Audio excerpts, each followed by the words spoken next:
Empire or Humanity? What the Classroom Didn't Teach Me About the American Empire by Howard Zinn.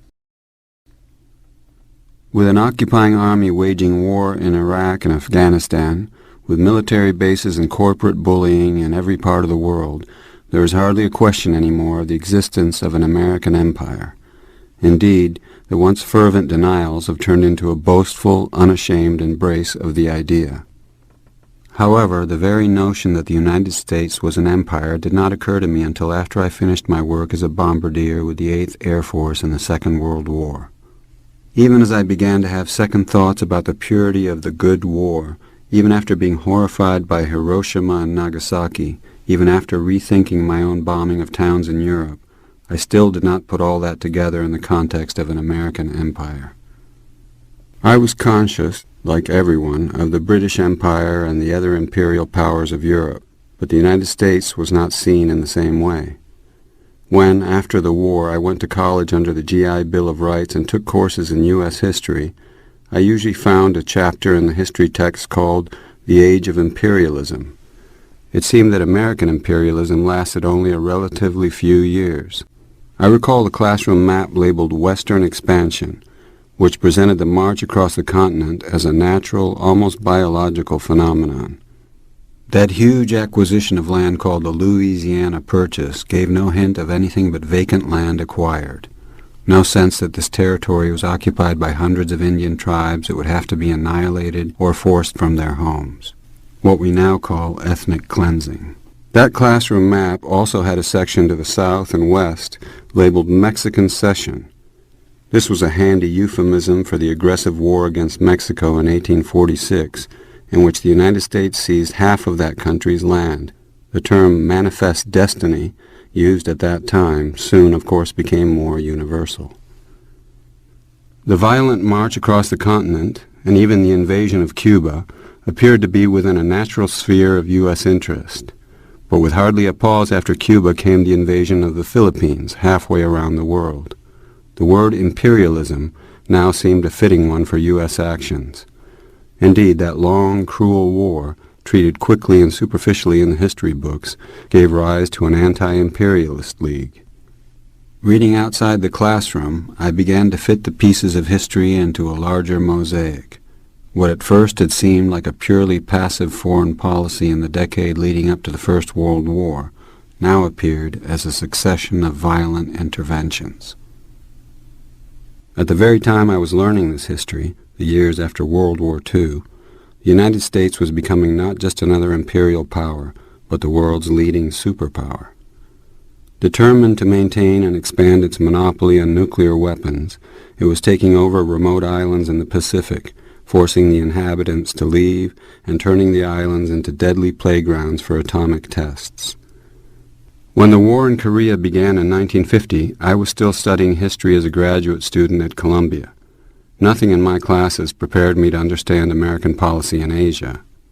It seemed clear to me then that it was not the invasion of South Korea by the North that prompted U.S. intervention, but the desire of the United States to have a firm foothold on the continent of Asia, especially now that the communists were in power in China. Years later, as the covert intervention in Vietnam grew into a massive and brutal military operation, the imperial designs of the United States became clearer to me. In 1967, I wrote a book called Vietnam, The Logic of Withdrawal. By that time, I was heavily involved in the movement against the war. When I read the hundreds of pages of the Pentagon Papers entrusted to me by Daniel Ellsberg, what jumped out at me were the secret memos from the National Security Council. Explaining the U.S. interest in Southeast Asia, they spoke bluntly of the U.S. motives as a quest for tin, rubber, oil. No anti-war movement in the history of the nation reached the scale of the opposition to the war in Vietnam. At least part of that opposition rested on an understanding that more than Vietnam was at stake, that the brutal war in that tiny country was part of a grander imperial design. Various interventions following the U.S. defeat in Vietnam seemed to reflect the desperate need of the still reigning superpower, even after the fall of its powerful rival, the Soviet Union, to establish its dominance everywhere. Was George Bush Sr. heartsick over Saddam Hussein's seizure of Kuwait, Or was he using that event as an opportunity to move U.S. power firmly into the coveted oil region of the Middle East? Given the history of the United States, given its obsession with Middle East oil dating from Franklin Roosevelt's 1945 deal with King Abdul Aziz of Saudi Arabia, and the CIA's overthrow of the Democratic Mossadegh government in Iran in 1953, it is not hard to decide that question. The ruthless attacks of September 11th, as the official 9/11 Commission acknowledged, derived from the fierce hatred of U.S. expansion in the Middle East and elsewhere. Even before that event, the Defense Department acknowledged the existence of more than 700 American military bases outside of the United States. Since that date, with the initiation of a quote-unquote war on terrorism, many more bases have been established or expanded. When I was bombing cities in Germany, Hungary, Czechoslovakia, and France in the Second World War, the moral justification was so simple and clear as to be beyond discussion. We were saving the world from the evil of fascism. I was therefore startled to hear from a gunner on another crew that he considered this an imperialist war. Both sides, he said, were motivated by ambitions of control and conquest. We argued about it without resolving the issue. Ironically, not long after our discussion, this fellow was shot down and killed on a mission.